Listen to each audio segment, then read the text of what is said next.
न किसी हम सफर न किसी हम कशी से निकलेगा, हमारे पांव का कांटा हम ही से निकलेगा। दोस्तों नमस्कार, मेरा नाम अर्जुन है और इस वक्त मेरी मौजूदगी जौनपुर मुख्यालय से लगभग 6 किलोमीटर दूर केशवपुर क्रॉसिंग के पास केशव चाय की दुकान पर है। और मेरे साथ बातचीत करने के लिए उनके लड़के हैं जिन्होंने अपने सामर्थ्य, जिन्होंने अपनी ऊर्जा, जिन्होंने अपनी मेधा से जौनपुर में सनसनी मचा दी है। कुछ ऐसा काम इन्होंने कर दिया जिसके लिए आज जिले के लोग इन्हें जानना चाहते हैं। मेरे साथ बातचीत करने के लिए उन्हीं के परिवार से एक युवा है। इनसे सबसे पहले मैं आपसे जानना चाहूँगा, क्या नाम है आपका? मेरा नाम रितेश मौर्य है। रितेश, एक चीज़ ज़रा आपसे जानना चाहूँगा, इस बार 12वीं के परिणाम आए हैं, यूपी बोर्ड के बहुत अच्छे रिजल्ट्स आए हैं, लोगों ने टॉप किया है। आपकी पढ़ाई 12वीं की जो चल रही थी वो टीडी इंटर कॉलेज से चल रही थी, जौनपुर का सबसे प्रतिष्ठित वो कॉलेज है, और आपने 92% बायो स्ट्रीम में हासिल किया है। सबसे पहले आपको बधाई देते हुए एक सवाल के साथ शुरुआत करेंगे। प्रारंभिक पढ़ाई लिखाई आपकी कैसी रही, जरा उसके बारे में बताएं। पहले मैं आपका धन्यवाद करना चाहता हूँ कि आपके माध्यम से मेरी बात सबके यहाँ पहुँच रही है। मेरी जो प्रारंभिक शिक्षा हुई है वो गौरव इंटर कॉलेज से हुई है, धर्मापुर से हुई है। और फिर उसके बाद मैंने अपनी शिक्षा Jagmohan public inter college Baraiya Bagh से किया है। फिर उसके बाद मैंने 12th इंटर जो है टीडी इंटर कॉलेज से किया है, जो जौनपुर में है। फिर उसके आगे एक चीज़ और आपसे जानना चाहूँगा, परीक्षा बहुत टफ रही है, पहले के परीक्षाओं का एक अलग दौर हुआ करता था, आज का एक अलग दौर है। एक चीज़ आपसे जरा जानना चाहूँगा कि जो आपके रिजल्ट्स आए हैं, मैं देख सकता हूँ कि 4 अलग अलग विषयों में आपके डिस्टिंक्शन आए हैं। कौन से ऐसे विषय हैं जिसमें आपने 90% सुपर मार्क्स अर्जित किए? 90% से मैंने हिंदी, फिजिक्स, केमिस्ट्री और बायो चारों विषय में मेरा 90 से ज़्यादा नंबर है, और अंग्रेजी में कम है थोड़ा सा। अच्छा, एक चीज़ और आपसे जानना चाहेंगे, कई सारे लोगों के अपने पढ़ाई लिखाई के तौर तरीके होते हैं। आपका अपना निजी तौर पर अगर मैं टाइम टेबल जानना चाहूँ, बहुत सारे यूथ्स हैं जो आपसे इंस्पायर होना चाहते हैं, वो अगर जानना चाहें कि आपका अपना टाइम टेबल कैसा रहा, कि आपने 92% गेन किया है, तो सर अपने टाइम टेबल और पढ़ाई लिखाई के तौर तरीके के बारे में बताएं। टाइम टेबल उतना कुछ फिक्स नहीं रहता है। टाइम टेबल के हिसाब से मतलब पढ़ नहीं पाते हैं। अगर बना लेंगे तो आप जैसा मूड के हिसाब से पढ़ते हैं, जो विषय बढ़िया लगता है उसको बढ़िया से पढ़िए, जो विषय ध्यान दीजिए हर एक विषय में, और बढ़िया से पढ़िए जब भी समय मिले, और हो जाता है उसमें पढ़ाई करने में। अच्छा, एक चीज़ और आपसे जानना चाहूँगा, पिताजी जो अभी मैं बातचीत अनौपचारिक कर रहा था, तो पिताजी यहीं चाय की आपकी दुकान है, जलपान की दुकान है, पिताजी दुकान संभालते हैं। आप भी वीडियो फ्रेम के माध्यम से देख सकते हैं कि किस तरीके से ये युवा चाय की दुकान को संभाल रहा है। निश्चित तौर पर कस्टमर्स को ये सर्व भी चाय करा रहे हैं। बड़ा मुश्किल रहता होगा काम धंधे के बीच से समय निकाल पाना, तो कैसे आप निकाल पाते थे? हाँ, थोड़ा मुश्किल होता है क्योंकि यहाँ पर माहौल भी नहीं है हमारे यहाँ। घर पढ़ाई का जैसे एक होता है माहौल कि हाँ सभी घर पे लोग पढ़ने वाले होते हैं, पर हमारे यहाँ थोड़ा शोर शराबा काम वाम रहता है, इसलिए थोड़ी परेशानी होती है। पर अपना लगन होता है इसलिए हो जाता है, पढ़ाई लिखाई मन से हो जाता है एकदम। अच्छा, एक चीज़ और जानना चाहूँगा, बहुत सारे लोगों के बहुत सारे एम होते हैं। आपसे निजी तौर पर मैं आपसे जानना चाहूँ, आपका परिवार बिजनेस प्रोस्पेक्ट से चाय की दुकान है, आगे बिजनेस बढ़ाने का पूरा मूड पिताजी का है, अनौपचारिक बातचीत जो हुई।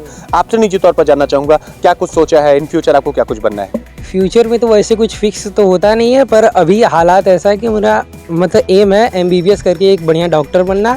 अगर आगे कुछ परिस्थिति और होती है तो और भी UPSC का है इरादा, वो भी करना है।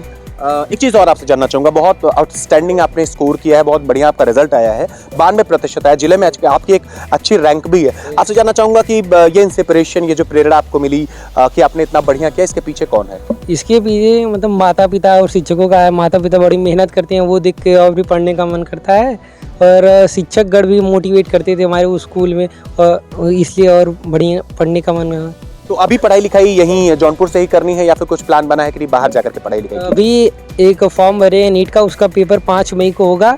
फिर वो पेपर देने के बाद फिर आगे सोच रहे हैं तैयारी करने के लिए, जाना है कोटा, जाना है तैयारी करने के लिए। नाम अपना फिर से एक बार बता दें। रितेश मौर्य। मेरे साथ आपने देखा रितेश थे यहीं केशवपुर के, और इन्होंने स्पष्ट वो सारी बातें बताई हैं जो एक युवा को बताना चाहिए, जो एक स्कोरर को बताना चाहिए। रितेश ने इस बार 12वीं की परीक्षा जो टीडी इंटर कॉलेज में दी है, उसमें इन्होंने 92% अंक प्राप्त किए हैं। वो चाहे हिंदी हो, चाहे वो फिजिक्स हो, चाहे वो केमिस्ट्री हो, या फिर इसके अलावा उनकी बायोलॉजी रही हो, उसमें उन्होंने 90 जो मार्क्स है उससे कहीं ज़्यादा का स्कोर किया है। रितेश को बहुत सारी शुभकामनाएं, इनके परिवार को बहुत सारी शुभकामनाएं, लेकिन इनके पिता ने कितने संघर्षों के साथ इनको पाला है, इनके परिवार के लोग कितना संघर्ष करके रितेश को लेकर चलते हैं। आइए इनके पिताजी से बातचीत करने की कोशिश करते हैं। मेरे साथ केशव मौर्य जी हैं, और यहीं जो रितेश हैं इन्हीं के पिताजी हैं। रितेश ने 92% अंक प्राप्त किए हैं, और पिता के लिए इससे ज़्यादा खुशी की बात क्या हो सकती है? पिता का सीना इससे ज़्यादा चौड़ा किन परिस्थितियों में हो सकता है कि जब उसका बेटा जो है कि जिले में अच्छे अंक अर्जित करे, अपनी ख्याति अर्जित करे। केशव जी मेरे साथ हैं। सबसे पहले तो आपको बहुत सारी बधाई दे रहा हूँ, और एक सवाल एक सवाल आपसे जरा पूछना चाहूंगा कि बेटे ने 92% लाया है, सबसे पहले आप कितने खुश हैं? हम तो बहुत बहुत खुश हैं कि भाई मेहनत करो, कामयाबी मिली इसको बच्चे को। इसी के लिए हम लोग चाहते हैं कि भाई रात दिन मेहनत करो तभी आपको कामयाबी मिलेगी। अच्छा, एक चीज और आपसे जानना चाहूंगा, अभी बेटे से जब बातचीत चल रही थी तो उन्होंने बताया कि पिताजी की अपनी एक चाय की टपरी है, चाय की एक दुकान है। लंबा संघर्ष रहा है आपका भी केशवपुर क्रॉसिंग के पास जो आपकी चाय की दुकान है, थोड़ा उन संघर्षों के बारे में बताएं। अरे वो गांव की स्थिति हो, जो दबंग टाइप है, जिसकी बढ़िया जमीन है उसको कब्जा कर लो, उसको हड़प कर लो। अब कोई सपोर्ट करने वाला है ही नहीं है। अगर कोई बढ़िया आदमी मिल जाता तो ऐसा अब तक होता ही नहीं है। तो बहुत संघर्ष आपका रहा हाँ, होगा। बहुत बहुत बहुत संघर्ष। अच्छा, एक चीज और जानना चाहूंगा, बेटा बता रहा था कि अभी MBBS की तैयारी करनी है, नीट की तैयारी करनी है, डॉक्टरी पेशे में जाना है, तो कितना सपोर्ट आपकी तरफ से रहेगा? हमारे तरफ से भरपूर सपोर्ट रहेगा। हमारे तरफ से जितना भी रहेगा, दुकान घर द्वार बेच करके सब पढ़ाएंगे इसको। अच्छा, एक चीज और, बहुत बड़ी विचित्र सी स्थिति होती है कि जब किसी परिवार का एक व्यक्ति व्यवसाय लेकर के चलता है, व्यवसाय अच्छा चल पड़ता है, तो परिवार के किसी भी सदस्य को वो नौकरी करने नहीं देना चाहता, दूसरे किसी प्रोफेशन में नहीं जाने देना चाहता। बावजूद इसके आपने ये दाव खेला है कि नहीं बेटे को जरा डॉक्टर बनाया जाए, तो बिल्कुल मूड बना लिया है आपने या फिर बाद में बदलेगा?